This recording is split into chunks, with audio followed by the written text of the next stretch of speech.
Hello friends, I am Rania Varshney from Edumad और अब हम स्टार्ट कर रहे हैं living organisms and the surroundings. सबसे पहले अगर आप मेरे चैनल पर नए हो तो चैनल को सब्सक्राइब जरूर कर देना और इंस्टाग्राम पे भी फॉलो मुझे कर देना, लिंक डिस्क्रिप्शन में है। What are living organisms? तो पहला टॉपिक है लिविंग ऑर्गेनिजम्स होते क्या हैं। सो लिविंग ऑर्गेनिजम्स बेसिकली वो चीज़ें हैं, वो चीज़ें तो नहीं कह सकते, वो हमारे ऐसे ऑर्गेनिजम्स हैं जो लाइफ पोजेस करते हैं। इट मीन्स जो लिविंग होते हैं। जैसे मान लीजिए हम ह्यूमंस हैं, हम ग्रो करते हैं, हम रिस्पायर करते हैं, हम रिप्रोड्यूस करते हैं, हम मूवमेंट शो करते हैं, हम अपनी जो स्टिमुलस होती है, जैसे जो हमारे अगर हमारे ऊपर कुछ अटैक हो रहा है या फिर अगर हमारे ऊपर कोई प्रॉब्लम है हम उसी पर रिएक्ट करते हैं। इट मीन्स अगर हम किसी गर्म सरफेस को छूते हैं तो वो हमारे लिए प्रॉब्लम है, फिर हमारा एक स्टिमुलस है और जब हम उस पर रिस्पॉन्स करते हैं तो हमने एक स्टिमुलस को रिस्पॉन्स किया, तो लिविंग ऑर्गेनिजम्स भी करते हैं। उसके बाद वो हम मूवमेंट, रिप्रोड्यूस, इंस्पायर, ग्रो और जो भी प्रॉपर्टीज होती हैं, जो भी कैरेक्टरिस्टिक्स होती है लिविंग ऑर्गेनिजम्स की, हम वो पोजेस करते हैं। तो इसी अगर कोई भी चीज़ है जो ऐसी प्रॉपर्टीज को पोजेस करती है वो लिविंग ऑर्गेनिज्म होती है। पर सारी चीज़ें जो थोड़ी सी भी प्रॉपर्टीज पोजेस करती है वो सब में हो सकती है। जैसे कार मूव करती है पर ग्रो नहीं करती। अपनी कार जो होती है वो फ्यूम और स्मोक रिप्रोड्यूस करती है पर वो उसका आइडेंटिकल नहीं होता है। रिप्रोड्यूस मतलब अपने यंग वंस को बर्थ देना। इट मीन्स हमारे आइडेंटिकल जो हमारी ही स्पीशी हो उसे बर्थ देना। कार और स्मोक दोनों बहुत ही अलग अलग चीजें हैं, तो ये लिविंग ऑर्गेनिज्म नहीं होगी।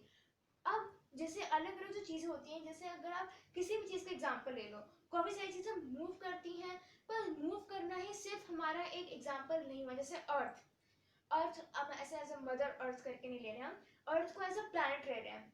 तो जो प्लैनेट अर्थ है वो लिविंग ऑर्गेनिज्म तो नहीं है, वो जस्ट मूव करती है। पर क्या अर्थ ग्रो कर रही है? नो। अर्थ रिप्रोड्यूस कर रही है? नो। अर्थ रिस्पायर कर रही है और सांस ले रही है?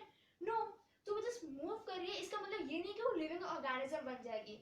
लिविंग ऑर्गेनिज्म होने के लिए सारी प्रॉपर्टीज होना इंपॉर्टेंट है। अब आप सोचोगे प्लांट्स कैसे लिविंग ऑर्गेनिज्म? प्लांट्स इसीलिए हुए, कुछ कहेंगे कि वो मूव नहीं करते, मूव करते हैं प्लांट्स। जैसे सनफ्लावर, जो सनफ्लावर होता है, जैसे सन जो होता है वो सन के साइड साइड में ही चलता रहता है। इनके सन अगर इधर है तो वो प्लांट भी उसकी तरफ फेस करेगा, अगर सन इधर है तो वो प्लांट भी यूं फेस करेगा। तो जो मूवमेंट दिखाता है वो सनफ्लावर दिखाता है। अब आप कहोगे फिर स्टिमुलस को तो रिस्पॉन्स ही नहीं करते प्लांट्स। करते हैं। अगर हम जैसे mimosa, touch me not plant जो होता है, अगर उसे टच करते हैं तो उससे लगता है कि उसके ऊपर कुछ मतलब कुछ अटैक हो रहा है या फिर उसके ऊपर कोई प्रॉब्लम है। तो फिर अगर कोई भी उसे टच करेगा तो वो क्या करता है, अपनी जो अगर वो खुला होता है तो वैसे ही सिकुड़ जाता है ना। अगर उसकी वजह से फैली सी होती है तो वैसे सिकुड़ जाती है। तो क्या हुआ, रिस्पॉन्स स्टिमुलस हुआ। वो रिस्पायर करते हैं, कार्बन डाइऑक्साइड अंदर लेते हैं, ऑक्सीजन बाहर लेते हैं, वो ग्रो करते हैं, छोटे से सैपलिंग एक बड़े से ट्री में बदल जाता है। तो प्लांट्स भी हमारे एक तरह से लिविंग ऑर्गेनिज्म हुए। अब वो रहते कहाँ है? अब जैसे जो प्लांट्स है वो पानी और लैंड दोनों पे रहते हैं, तो हम उन्हें कह सकते हैं कि वो कहीं भी उग जाते हैं। वो वॉल्स पे तक उग जाते हैं, जैसे एल्गा जो होती है वो भी प्लांट होती है, वो कहीं भी उग जाती हैं। तो इसी तरह से जो ह्यूमंस होते हैं, जो एनिमल्स होते हैं, एनिमल्स जो दो टाइप्स के होते हैं आप सबको पता है, एक्वेटिक और टेरेस्ट्रियल। तो जो एक्वेटिक एनिमल्स वो होते हैं जो पानी में रहते हैं और टेरेस्ट्रियल एनिमल्स वो होते हैं जो लैंड पे रहते हैं। तो जो पानी में जो रहते हैं वो जो एक्वेटिक एनिमल्स होते हैं उनकी हैबिटेट इज अ प्लेस जो एक लिविंग ऑर्गेनिज्म उसको सरवाइव करने के लिए सब कुछ प्रोवाइड करती है। जैसे मान लो मैं हूँ तो मेरी हैबिटेट क्या होगी? मेरी हैबिटेट को मैं कह सकती हूँ मेरा घर का है जमीन पे, तो जो वो जो लैंड है वो मेरी हैबिटेट हुआ। क्यों? क्योंकि लैंड मुझे चलने के लिए जमीन दे रहा है ना। और जैसे जो हवा है, हवा मुझे जो मेरी हैबिटेट है, जो मेरा घर है वो उसमें अंदर हवा भी है तो मैं सांस ले पा रही हूँ।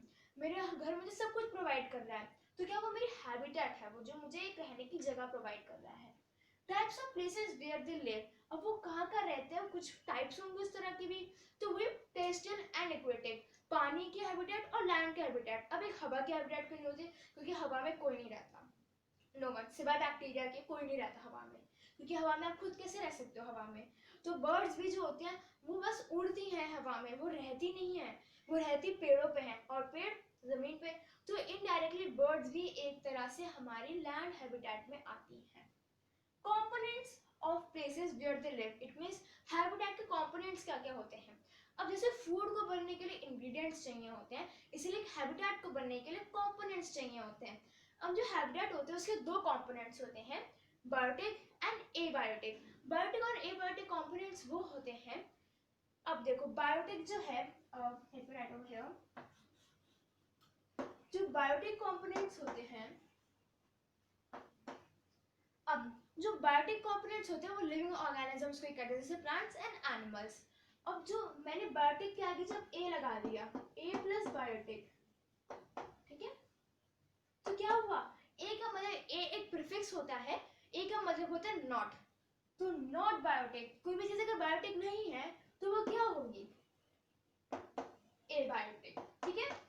कोई भी चीज अगर बायोटिक नहीं है तो वो एबायोटिक हो जाएगी।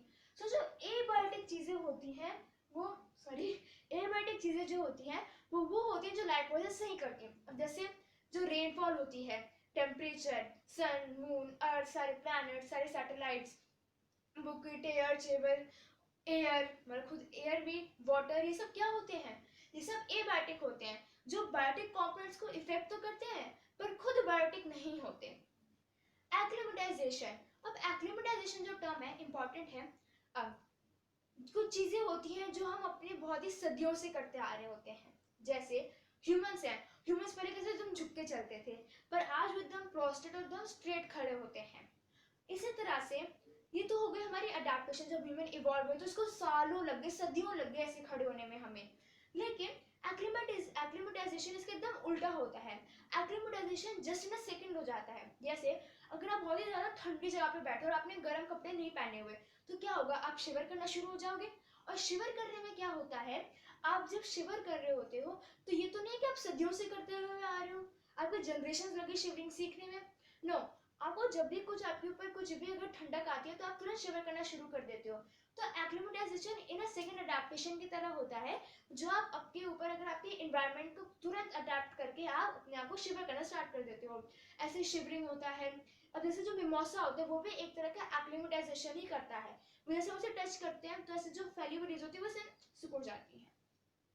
Characteristics which help various organisms to survive. अब characteristics which help मतलब कोई भी ऐसी कैरेक्टरिस्टिक जो अलग अलग ऑर्गेनिजम्स को सरवाइव करने में हेल्प करती हैं। जैसे मैं हूँ, मैं सरवाइव कैसे कर पा रही हूँ, क्योंकि अगर मैं मूव कर पा रही हूँ, और अगर मेरे को सरवाइव करने के लिए क्या चाहिए होता है, मेरे को सरवाइव करने के लिए शेल्टर चाहिए, है ना। और इसी तरह से अगर मेरी बात छोड़ो, मैं हम ह्यूमन हम तो अब तो इवॉल्व हो गए अच्छे से। फिशेस, अगर मैं एक फिश को निकाल के जमीन पर छोड़ दूँ तो क्या वो सरवाइव कर पाएगी, नहीं। पर अगर मैं फ्रॉग को निकाल के जमीन पर छोड़ दूँ तो वो तो सरवाइव कर लेगा, क्यों, क्योंकि उसने अडेप्ट कर रखा है कि अगर मैं उसे जमीन पर डालूंगी तो अपने लंग्स से रिस्पायर कर लेगा। लेकिन फिशेस के पास तो लंग्स नहीं होती। इसी तरह अगर मैं किसी डियर को पानी में अंदर डाल दूँ तो क्या वो सरवाइव कर पाएगा, नहीं, क्योंकि उसके पास गिल्स नहीं होती। अगर उसके पास गिल्स नहीं है तो फिर वो सर्वाइव कैसे कर पाएगा, मर जाएगा वो। इसी तरह से फिशेस के पास गिल्स होना, डियर के पास लंग्स होना, और एक फ्रॉग के पास मॉइस्ट स्किन और लंग्स होना एक उनके अडेप्टेशन है। तो characteristics which help various organisms to survive, ये बेसिकली यहाँ पे डेफिनेशन लिखी हुई है अडेप्टेशंस की। Characteristics which help various organisms to survive is known as adaptation. Detail में अपने अगली मॉड्यूल में पढ़ेंगे। तो आज के टॉपिक्स में इतने ही थे। Thanks for watching. Do not forget to like, subscribe, share and comment to my YouTube channel Edumat. और हाँ, अगर आपको इस चैप्टर के नोट्स चाहिए, रिटन नोट्स, तो आप मुझे मेरे इंस्टाग्राम पे डीएम कर देना। मैं आपको फर्स्ट 5 चैप्टर्स जो आप मांगोगे मैं फ्री दे दूंगी, और बाकी के लिए आपको मुझे पे करना पड़ेगा। So that was all for today guys. और do not forget to like, चलिए मैं बोल चुकी, सॉरी। और अगर आपने मुझे अभी तक इंस्टाग्राम पे फॉलो नहीं किया है तो आप मुझे इंस्टाग्राम पे फॉलो कर लो। आईडी है edumat_2018, लिंक भी डिस्क्रिप्शन में है। सो बाय बाय।